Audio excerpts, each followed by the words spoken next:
As you can see behind me, we've started Advent here at St. Andrew. We started with the Advent candles, and we've got some trees in here that over the coming weeks will get lights and become more and more elaborate.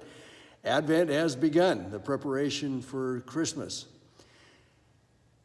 One of the stories that we read this Sunday is the story of Zechariah. Zechariah was part of the priestly caste, and he would go to the temple in Jerusalem, and he would have a particular role to play. He was married to Elizabeth. They were an older couple. They didn't have any children.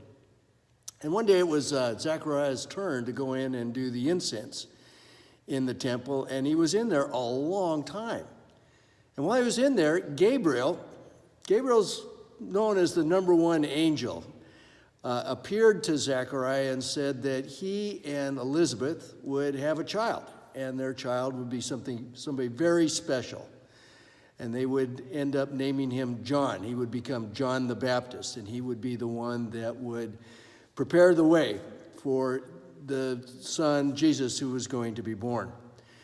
And Zechariah, his reaction to, number one, seeing an angel is typical of every time we behold a heavenly host, an angel, or something unexpected like that, is fear. And the second thing that happened in the sequence is Gabriel said, "Be not afraid." That's also the pattern in the Bible. If there's fear, then be not afraid, and then the message is delivered. But since Zechariah wasn't buying it, I mean, he and his wife were getting on in years, and he said that cannot be. And so the angel said, "You're not going to be able to speak until the baby is born. You're going to be dumb until then." And when he finally did come out, people had been waiting, and he was unable to speak. They knew that he'd seen something. I mean, he could always speak with his hands and do that sort of thing. And I always thought of this as a curse, not being able to speak. Especially for me as a preacher, I make my living speaking, and at home, that's how I interact with people. And my wife and my daughter and my grandkids and all the people that are important to me is by speaking.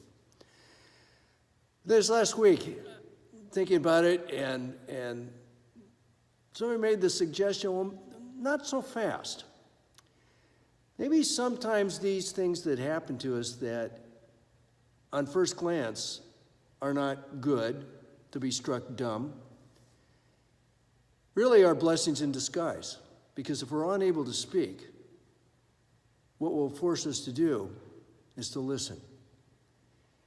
And I've just spent a couple weeks in Romania in November, and being in a place where I don't understand the language and don't always have somebody right there to translate for me, I'm in a sense dumb in that culture. But what it forces me to do is to listen. And even when I can't understand the words being spoken, I pay attention to people's body's language. And I actually am able to hear in ways that maybe I wouldn't otherwise hear if I was busy figuring out what I'm going to say next. And maybe that's a good way to start Advent, as a time of preparation, of a time to be still and to be quiet, and maybe to pay attention to the act of listening more than speaking, and paying attention to the people in our lives and being aware of them. It's something I'm going to practice and have been the last several days, and it's been good. It's been good for me. I think it's especially been good for the people in my life, for me to have a lot less to say. The other thing I've been doing that I talked about on Sunday is I triple dog dared the congregation to start listening to Christmas music. We're talking about the carols and the way they communicate the Christmas message.